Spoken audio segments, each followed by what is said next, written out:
On vous souhaite la bienvenue à ericlatour.com. Dans quelques instants, on reçoit le fleuriste, décorateur, artiste Jean Guillet, qui a été sélectionné, l'une de ses œuvres, dans un concours international. Mais d'abord, elle quitte la direction générale du musée du Haut-Richelieu. On la reçoit. Elle s'appelle France Bourassa.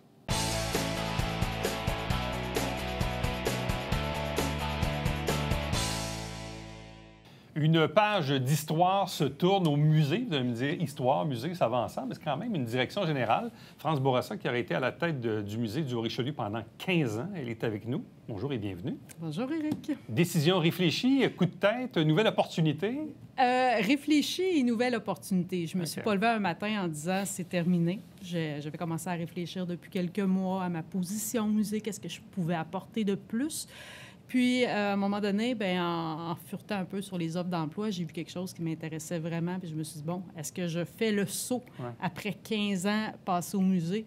Puis je me suis dit, c'est le temps ou jamais. Donc, voilà, une nouvelle aventure qui se prépare pour moi. Mais dans le monde professionnel, c'est toujours un peu particulier quand on vit ces moments-là. Parce que, au début, quand on développe un mandat, après 5 ans, c'est toujours un peu effervescent. On reste encore un peu parce qu'on se dit, on a encore des projets, on a des choses à faire. Là, parfois, on rentre un peu dans la zone de confort, qui est quand même intéressante. Oui. Là, on se dit, ouais, je vais-tu améliorer mon sort? Je vais-tu rempirer mon sort? Est-ce que vraiment... C'est ça, là, c'est tout le questionnement. Puis on dirait que plus on attend, pire c'est. Exact. Tu as raison. Puis, tu sais, l'expression qui dit « est-ce que je change 4,30 sous pour une pièce », c'est un peu ça. Donc, tu sais, après 15 ans, justement, il y avait une zone de confort qui était là pour moi, mais je sentais plus que je pouvais aller au-delà de ça. Si on revient dans le passé, il y a 15 ans, dans quelles circonstances es-tu arrivé au musée? Pour faire une petite histoire, dans le fond, moi, j'ai terminé mes études, ma maîtrise en 2005. Pendant une année à peu près, j'ai eu des petits contrats ici, là, comme quelqu'un qui débute. Et finalement, j'ai envoyé ma candidature spontanément au musée du Haut-Richelieu. Il n'y avait pas d'offre d'emploi, il n'y avait rien. Le directeur, à l'époque, il dit, je serais intéressé, mais je peux te donner juste un contrat de 6 mois. Donc, je suis rentrée à titre de recherchiste à ce moment-là. Et de fil en aiguille, il y a une employée qui a décidé qu'elle la quittait, ça libérait un poste. Donc, on m'a offert de prolonger mon mandat. Et donc, j'ai passé à peu près 1 an et demi à la recherche. Et en mars 2008, si ma mémoire est bonne, donc il y a eu un changement à la direction. On m'a offert de prendre l'intérim. Et finalement, c'est devenu un poste... Ça a duré 15 ans. Oui, c'est ça. Dans le fond, moi, je devais rentrer. J'avais un contrat de 6 mois, puis un petit peu plus que 15 ans. Quand on remonte dans le temps, il y a 15 ans, le musée du Haut-Richelieu ressemblait à quoi? C'était quoi les enjeux il y a 15 ans? C'était quoi l'état des lieux il y a 15 ans? Bien, à l'époque, en fait, il y avait un enjeu beaucoup de personnel. Ça existe encore aujourd'hui, là, mais à l'époque, il y avait beaucoup de travail qui était fait par les bénévoles. Qui n'avaient pas nécessairement, qui avaient plein de bonnes volontés, mais pas nécessairement une formation professionnelle. Donc, chacun donnait l'énergie qu'il pouvait selon ses connaissances. Donc, c'était limité dans ce qu'on pouvait offrir au public. Donc, quand moi, je suis entrée, mon collègue ensuite, Mathieu Hébert, est rentré quelques mois après. Et on a commencé tranquillement avec nos connaissances issues de nos études et tout, à essayer de structurer davantage le musée. Ce que je crois qu'on est parvenu à faire et d'aller chercher du financement supplémentaire au fil des années pour pouvoir embaucher d'autres personnes, pour assurer, dans le fond, asseoir notre professionnalisme et notre image au sein des musées puis du réseau de la culture. Bon. Et ta formation, est-ce que c'était dans ce domaine-là particulier? Qu'est-ce qui fait que tu t'es intéressée au musée? Bien, moi, j'ai une formation, j'ai un bac en histoire, j'ai une maîtrise en histoire appliquée. Donc, pour moi, l'histoire, c'est mon centre d'intérêt principal. Au fil des années, j'ai fait un DESS en gestion d'organismes culturels à HEC Montréal, ou HEC. Donc, pour justement parfaire ma formation puis ma compréhension du fonctionnement du milieu culturel. Donc, les deux mariés ensemble font que, dans le fond, j'avais le profil pour faire fonctionner le musée. Là. C'est quoi les moments forts de tes 15 années au musée? Là? Disons le top 3 là, des grosses affaires là, que tu vas te rappeler, des réalisations? Bien, dans le top 3, le top 1, assurément, c'est le PAFIM. Le PAFIM, c'est le programme d'aide au fonctionnement des institutions muséales. C'est un programme gouvernemental qui permet, en fait, que le gouvernement subventionne certains musées à travers le Québec, donc au fonctionnement, de façon récurrente et non pas, juste une subvention pour un projet. C'est un bon montant annuellement, ça? C'est un bon montant. Ça représente au moins la moitié de ce qu'on... la moitié des revenus? Oui, clairement. Majeur, à partir de là, en fait, c'est là qu'on a pu embaucher des nouvelles personnes pour nous accompagner, Mathieu et moi. Puis c'est une fierté pour moi parce que en 2016, quand on a déposé notre demande, ça faisait autour de 15-20 ans qu'il n'y avait pas eu d'ouverture au point de vue du ministère de la Culture, qu'il n'y avait aucun nouveau musée qui était accepté. Et là, en 2016, à travers le Québec, il y a une quinzaine de musées qui ont déposé. Il y en a seulement 6 à travers le Québec qui ont été retenus, dont le musée du Haut-Richelieu. Donc ça, pour nous, c'était... Mais avec le recul, de quelle façon tu crois que c'était quoi l'élément déclencheur? C'était votre cahier de candidature? C'est réseau de contacts, entrevues, je ne sais trop. Bref, qu'est-ce qui fait qu'ils vous ont choisi? Mais c'est vraiment un long processus. Il fallait fournir, en fait, de la documentation de ce qu'on avait fait dans les dernières années. C'était exhaustif, là. Ouais. Oui, leur montrer qu'on était structuré. Là. Il y avait une analyse assez solide, puis nous, on devait fournir beaucoup de documents, puis de leur dire, bien oui, on fonctionne. Qu'est-ce qu'on a fait comme réalisation dans les dernières années? Leur prouver qu'on était digne, si on veut, de recevoir ce montant-là. Je ne suis pas en train de dire que les autres musées ne sont pas dignes d'eux, mais il y a un travail vraiment à faire, puis une cohésion au sein de l'équipe, autant au sein de du conseil d'administration que de la direction, que des employés, que des bénévoles. Il fallait que tous les éléments soient réunis en même temps. Exactement. Puis ça a été le momentum, dans le fond, là, quand on a déposé notre candidature, puis qu'on a reçu la réponse, on a fait... Alléluia. Bon, c'est le moment fort numéro 1. Oui. Numéro 2? Le numéro 2, je te dirais que c'est la nouvelle exposition permanente qu'on a lancée en 2017.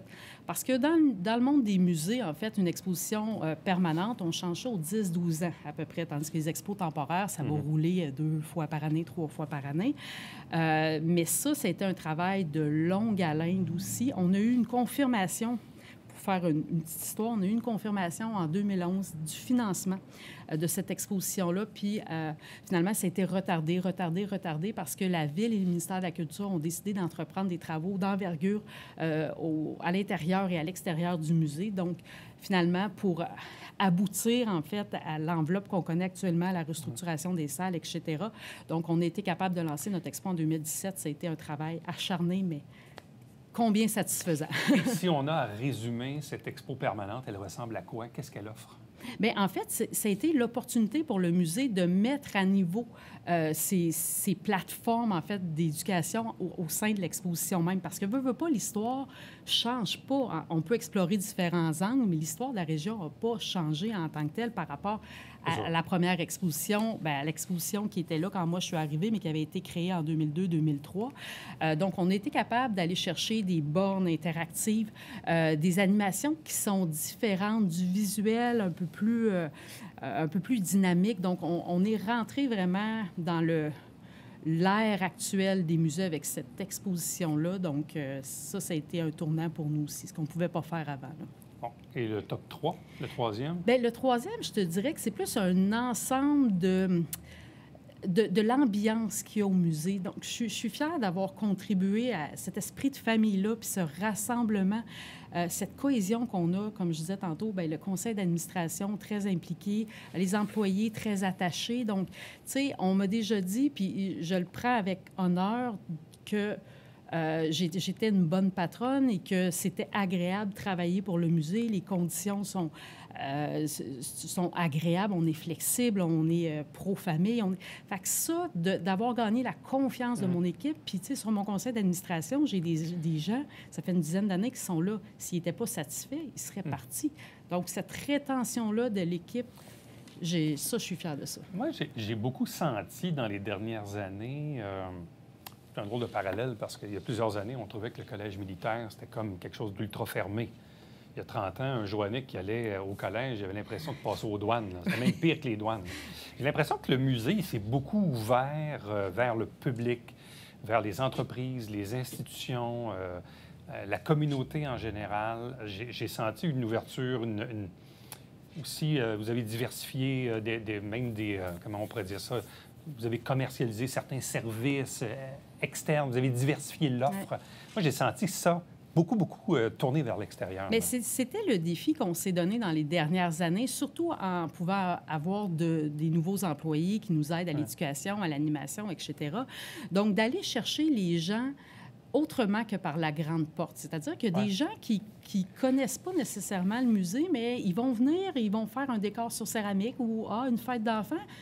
C'est un musée, qu'est-ce que vous offrez? Ils découvrent nos services comme ça. Donc, on offre différentes façons de pouvoir consommer, dans le fond, l'histoire. Et ça fait rentrer du monde dans la bâtisse. Ça fait rentrer du monde dans la bâtisse, puis ça, c'est important parce qu'un coup qu'ils ont les pieds à l'intérieur, bien là, ils découvrent les possibilités. Il faut juste trouver la bonne façon de les amener à l'intérieur et c'est ce qu'on essaie de faire en diversifiant nos approches, en sortant aussi, quand il y a des activités comme Mon Vieux Saint-Jean la nuit, par exemple, ou la Saint-Jean-Baptiste, on a un kiosque pour faire des démonstrations de céramique. Des réceptions dans le temps des fêtes. Ou, dans le fond, vous prêtez vos lieux pour des réceptions? Bien, c'est déjà arrivé, mais honnêtement, un peu moins parce que... Il y a eu la COVID oui, il y a eu la COVID, mais honnêtement, c'est qu'on a nous-mêmes beaucoup d'activités dans la salle polyvalente qu'on utilise, que ce soit des groupes scolaires ou des décors sur céramique la fin de semaine, des fêtes d'enfants, etc. Donc, on souhaitait la louer davantage, notre salle, mais on s'est rendu compte que nos activités prennent le dessus, ce qui est une bonne nouvelle pour nous. Parce que souvent, la porte d'entrée, aussi loin que je puisse me rappeler, quand moi j'étais à l'école primaire, on venait au musée quelques fois là, dans nos années de primaire. Donc, c'est notre premier contact. Mais après ça, quand on est ado, bon, c'est peut-être pas dans nos cordes nécessairement. Puis après ça, je trouve ça important qu'on puisse y retourner avec nos propres enfants. Des fois, on cherche des activités quand il ne fait pas tout le temps beau. Mais si ce n'est même que pour se diversifier, c'est pas très cher non plus. C'est dans la ville. Oui. Puis c'est important de connaître l'histoire de la ville. Il y a même eu, évidemment, les fêtes du 350e là, qui ont contribué à ça. Mais bref, je trouve ça intéressant. Comment avez-vous vécu la COVID dans les 2 dernières années? Bien, honnêtement, on était chanceux et malchanceux, c'est-à-dire chanceux parce qu'on a pu bénéficier du support du gouvernement, autant provincial que fédéral. Donc, il y a eu des sommes qui ont été investies au sein du patrimoine, au sein des musées. Donc, on a été capable d'aller chercher de l'argent pour se maintenir, dans le fond. Par contre, bien évidemment, tout ce qui était activité, cours de céramique, tout ça, ça a été annulé. Ça avait lieu, c'était annulé, ça avait lieu. Fait que, tu sais, on a jonglé au point de vue administratif, un peu comme pas mal tout le monde. Donc, à ce niveau-là, ça a été plus difficile. J'ai dû mettre à pied temporairement, justement, les enseignants de céramique. Mais sinon, dans l'ensemble, l'équipe permanente temps plein, on a quand même réussi à rester en poste en développant les projets qui s'en viennent. Tu termines quelle date? 13 avril, ma dernière journée. Ouais. Est-ce que la personne qui va te succéder est déjà choisie? Oui, en fait, ça a été décidé la semaine dernière par le conseil d'administration. Donc, c'est mon collègue, c'est Mathieu Hébert, qui va reprendre le flambeau, ce qui est, à mon avis, une très bonne nouvelle parce que Mathieu, ça fait aussi 15 ans qu'il est là, il connaît les rouages et tout. Donc, c'est pas mal officiel. Bon, dernière question, est-ce qu'on sait, toi, tu t'en vas où? Est-ce que c'est annoncé? Bien, pas mal tout le monde commence à le savoir. En fait, je m'en vais à Culture Montérégie. Donc, Culture Montérégie, qui est un organisme qui compte environ 400 membres là, de mémoire et qui offre des services conseils, là, je résume vraiment, mais qui offre des services conseils, par exemple, aux artistes qui voudraient lancer des projets, qui ne savent pas comment trop les organiser ou aller chercher le financement. Il y a également un volet là, de culture-éducation et relations aussi entre art et affaires. Donc, c'est une équipe très dynamique. Donc, tu sais, je continue. En fait, c'est important pour moi de continuer à m'investir dans le milieu et avec l'emploi que je vais occuper à Culture Montérégie, je vais pouvoir le faire, puis je vais peut-être même revoir, en fait, parce qu'il y a quand même des membres. Le musée est membre de Culture Montérégie, donc... France Bourassa, merci beaucoup. Merci à toi. Bravo pour ces belles années. Bonne chance pour la suite. Merci beaucoup. Reste avec nous. On vous revient après ceci.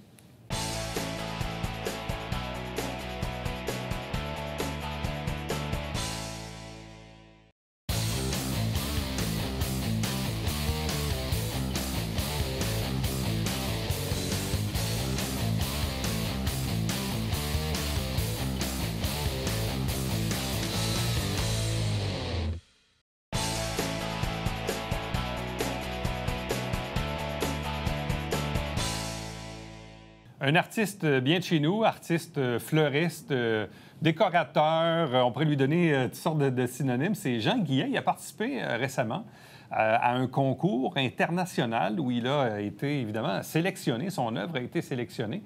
Il est avec nous pour en parler. Jean Guillet, bonjour et bienvenue. Bonjour, Éric. Plaisir. Bon, ça s'appelle Floral Art.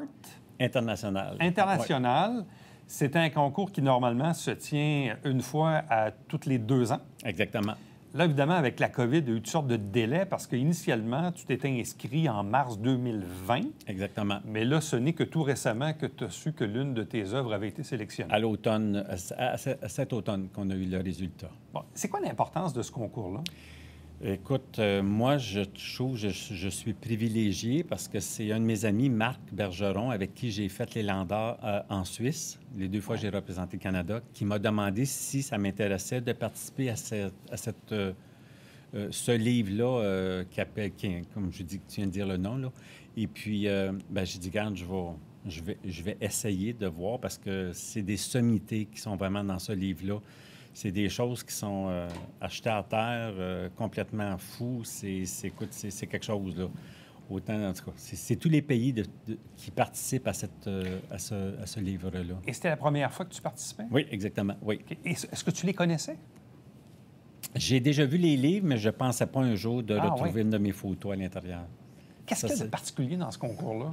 Bien, c'est comme je te dis, ils choisissent les photos les plus impressionnantes, les plus divertissantes, les plus spéciales. Et puis, c'est ça. Moi, comme je te disais, j'ai concocté 4 éléments. On devait faire 4 photos avec des thèmes différents. Et puis, ils ont choisi la thématique qui s'appelle Circus Circus, parce que les thématiques doivent être écrites en anglais, vu que c'est un livre international. Et puis, tout ce qui est fleurs ou quoi que ce soit devait être écrit en latin, encore là, pour que tout le monde, dans tous les pays, c'est de cette façon-là qu'on communique entre fleuristes internationales, d'avoir les noms latins. Exactement. Oui, c'est tous les thèmes que j'ai choisis, ou les fleurs. Là, donc, tu as soumis 4 œuvres. Oui, exactement. Mais il y en a une qui a été sélectionnée, il y en a une qui a été retenue, celle dont tu parles. Exactement. Et là, bon, puis je prends l'occasion pour en faire mention. Les photos ont été prises par Jessica Gaborio. Oui.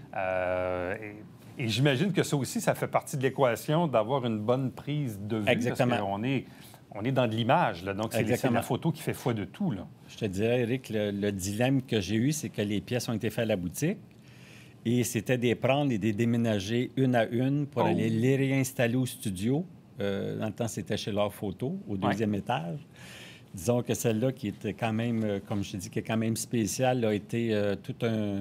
Je ne pouvais pas la coucher, je ne pouvais pas la mettre debout parce que ça avait environ 4 pieds et demi, 5 pieds de haut avec les fils de métal là, qui étaient installés dans le... Du coup, ça a été tout un dilemme, mais on est venu à bout de s'ajuster. Puis Jessica, elle a fait un travail extraordinaire là, en tant que photographe. Quand tu as soumis les 4 œuvres en question, est-ce que tu savais qu'il y en avait une des 4, dont celle-ci, qui, à tes yeux, à toi, allait attirer plus l'attention? Ou c'est même pour toi, c'est même pas celle-là. Non? Moi, non. Tu pensais que ça aurait été une autre? Une autre, oui. Une autre que j'ai... moi, je suis plus attiré par les matières que j'ai présentées dans la deuxième, là, qui s'appelait Harvest, je crois, là, qui ça veut dire automne. J'ai joué vraiment avec des fleurs, j'ai joué avec des légumes, qui est la deuxième. Non, pas celle-là, la deuxième. Oui, celle-là ici. Okay. Des asperges, des variétés de roses, puis j'avais fait toute une structure de bois que je trouvais qu'il y avait beaucoup d'âme, cette pièce-là. Mais... Puis les autres?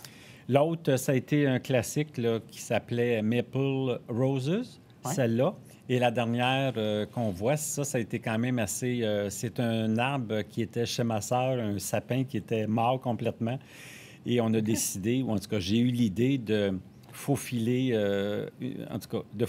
pendant 30 heures de temps des perles de différentes grosseurs. Et ensuite, on les a... c'est-à-dire, je les ai installées une à une. Une à une. Ça a été installé une à une comme pièce. Ça, ça a été assez laborieux comme travail. Tu vois, celle-là aussi, je pensais que... mais peut-être parce qu'il n'y avait pas de fleurs, mais de toute façon, j'ai vu dans la revue que c'est plus artistique. Fait que oui, il y avait des fleurs, des verdures ou quoi que ce soit, là, mais celle-là, moi, ça m'a été... Tout est partout. Tu as mis combien d'heures sur ces 4 œuvres-là? Je te dirais une semaine et plus. Une semaine à concocter, à la monter, toutes les photos, quoi que ce soit. Là, je te dirais un bon... au moins 80 heures et plus là, dans ce projet-là. Bon, comment tu as réagi quand tu as appris que l'une de tes œuvres avait été sélectionnée? Écoute, tu m'en parles, là, puis j'ai un petit quelque chose. Là. Écoute, j'étais euphorique de me dire, regarde, je représente le Canada, mais je représente aussi Saint-Jean-sur-Richelieu. Moi, c'était mon but ultime là, d'être dans la revue, moi, en tout cas. Oui, je le prends personnel, mais c'est un égard à mes, justement, juste souligner qu'hier, ça fait exactement 32 ans que j'avais ouvert mon commerce, le 3 avril 1990. Fait que ça a été, je me suis dit, après 30... Bien, dans ce temps-là, c'était 30 ans, avec tous les déboires de la COVID, là. Mais c'est ça, je me suis fait un cadeau, puis j'espère représenter encore le Canada en envoyant des nouvelles photos. Mais là, mon thinking avec ce que j'ai vu est complètement différent là, dans mon approche que je vais faire. Oui, c'est ça, j'arrête pas. Là, Quel est le profil des gens qui participent à ce concours-là? Ah, c'est ce qu'on appelle des master designers qui sont là-dedans. Là. C'est du monde qui font des conférences à travers le monde, c'est du monde qui sont inspirants par leur œuvre. Même dans le livre, on voit, écoute, une robe faite avec des feuilles de chou mauve, là, mais écoute, c'est fait avec du détail, avec de l'originalité, avec... c'est ça. C'est la créativité, finalement, qui ressort de ce livre-là, mais d'être à côté de sommité, là, disons que c'est spécial. Parce que, sincèrement, Éric, je pensais jamais qu'il y ait aucune de mes photos qui avait été choisie. Après avoir vu les autres revues d'avant, là, qu'une de mes amies a chez elle, là. Écoute, moi, je regarde des photos et je me dis, waouh, c'est complètement fou, là. Puis c'est ça, en tout cas. Puis là, évidemment, avec la COVID, comme on le disait en introduction, le processus a un peu décalé. Oui, parce exactement. Tu as soumis ça en mars 2020, c'était reporté, puis reporté, exactement. Puis reporté une couple de fois parce qu'il fallait que le jury exactement. Puisse se voir pour délibérer. Oui. C'est international. Donc, exactement. La situation de la COVID n'est pas partout pareille. Non. Ben, c'est ça, parce qu'on avait envoyé un message disant qu'à cause de la COVID, j'avais pris du retard pour le premier, puis on dit non, laissez faire, c'est partout pareil, fait qu'on remet du 1er mai au 1er septembre pour faire parvenir les photos. Pourquoi tu fais ça? À la base, là, tu mets des heures là-dessus, ben, tu te dis, probablement, écoute, je serai pas retenu, mais je vais le faire pareil. Pourquoi tu fais ça? C'est ma passion. C'est comme, je te dis, il me semble que je touche la pointe du iceberg quand que je fais des pièces comme ça, là. Quand je pars là, sur une idée, ça déboule à un autre, puis un autre, puis un autre, puis je pourrais ajouter quelque chose d'autre et d'autre, puis c'est ma vie, Éric. Je suis toujours dans... Je vois une branche morte, comme je te dis, puis je la vois déjà avec quelque chose d'autre ou quoi que ce soit. Là, fait que Mais tu as déjà participé dans le passé à d'autres types de concours? Bien, comme je te dis, j'avais été représenté Canada 2 fois à Grindelwald, en Suisse, là, avec Marc. Et puis... les autres, c'est ça. Ça a été ça qui m'a fait finalement débloquer. Puis quand il y a eu le 350e, il y a eu le Landeur à Saint-Jean qu'on avait fait venir 12 équipes internationales. Fait que déjà là, ça a déboulé à autre chose et tout ça, là. Puis j'ai la chance quand même de travailler avec la ville, l'Arche, qui est dans le Vieux-Saint-Jean. Ils m'ont demandé de la faire le printemps passé, l'automne et cet hiver. Puis il y a plein de petits projets aussi qui tournent alentour de ça. Mais c'est ça, parce qu'évidemment, tu as ta boutique, oui. Mais tu es souvent appelé à faire des projets autres, que ce soit dans les villes, pour des entreprises, sur des plateaux de télé. Tu en as fait quelques-uns aussi. Bref, c'est quand même assez diversifié, là. Oui, exactement. Où l'artiste, il y a le commerçant, mais l'artiste, lui, a de l'espace pour montrer ses affaires. Exactement. Pour créer, là. Oui, c'est ça que je disais à ma retraite. À ma retraite, c'est ce que je veux faire, mais à temps plein. Je veux juste être dans la création, puis faire des... pas des événements, mais des choses, que ce soit... C'est sûr que gérer un commerce, c'est des heures d'ouverture, puis... Oui, mais je suis moins... Exactement, mais oui, bref, ça reste que quand on porte ça, tu sais, la gestion des commerces, c'est pas juste la création. Oui, exactement. Il y a tout ce qui vient avec. Oui, mais ça, c'est, comme je te dis, moi, c'est plus mon côté artistique qui prend le dessus, puis... encore là, je fais encore... peut-être trouver ça drôle, mais ma passion, encore, c'est de faire des pièces de décès. Parce que je reçois les familles, puis je suis capable de capter les choses, puis j'aime faire quelque chose qui est hors de l'ordinaire, de sortir des carcans des pièces de décès, de sortir des pièces classiques. J'amène le monde ailleurs, puis le monde, ce que j'apprécie beaucoup, c'est qu'ils trippent ça. Ils veulent, pas que ce soit sur le bord du mur, mais là, en tout cas, on est partenaires. J'ai la chance même de faire des pièces de décès au milieu du salon pour que le monde tourne alentour. Puis c'est ça. J'emmène les gens ailleurs quand ils me parlent des personnes, que ce soit un cultivateur, que ce soit quelqu'un qui aime jardiner, quelqu'un qui aime jouer aux cartes, au bowling, n'importe quoi. Là. C'est qu'on on prend des éléments, puis je fais des créations maintenant. Pas juste de dire, on soit famille, on fait une pièce de dessin, puis that's it, là. Moi, c'est autre chose. Je les amène ailleurs, puis c'est ce qui me donne ma force dans tout ça.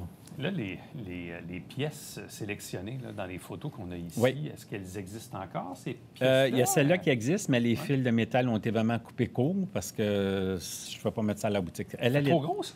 Oui, ça a 4 pieds et demi, 5 pieds. Ah oui, c'est long, c'est très haut, là. C'est drôle parce que, moi, avec la photo, je vois pas que ça mesure 4 pieds, là. Ah non, c'est 4 pieds. C'est gros, là. Même un peu plus, là. Je pense que ça avait pas loin de 5 pieds de haut, là.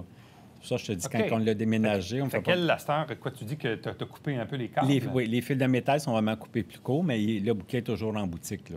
Et les 3 autres? Le sapin est toujours existant aussi, parce que lui, je l'ai rangé, mais les 2 autres, c'était du naturel, fait que les pièces ont été défaites complètement la semaine même que ça a été fait. Et là, c'est quoi ton prochain projet? Prochain projet, là, c'est ça, c'est l'arche là, que je vais agrémenter cette semaine ou en début de la semaine prochaine. Là, ils sont en train d'installer les papillons. C'est la thématique de cette année. Là. Puis les autres projets, j'en ai d'autres en tête, mais là, je ne peux pas en parler tant que c'est pas... c'est ça. Bien, félicitations encore une fois. Ça m'a fait plaisir. Bonne chance pour la suite. Puis toujours intéressant de voir que l'un des nôtres, donc un Joannais, qui est représenté dans ce concours international, qui a représenté le Canada, dans le fond, au nom des siens. Bien, bravo, puis bonne chance pour la suite. Bien, merci beaucoup. Restez avec nous. On vous revient après ceci.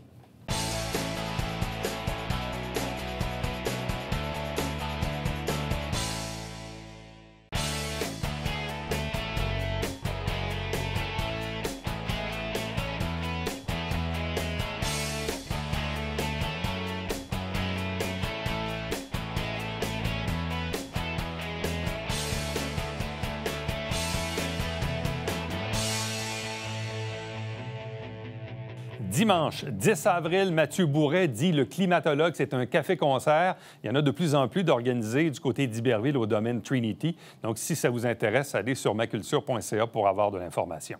Entre-temps, commentaires, questions, suggestions, faites-le par courriel Éric Latour en un mot à commercial tvhr9.com.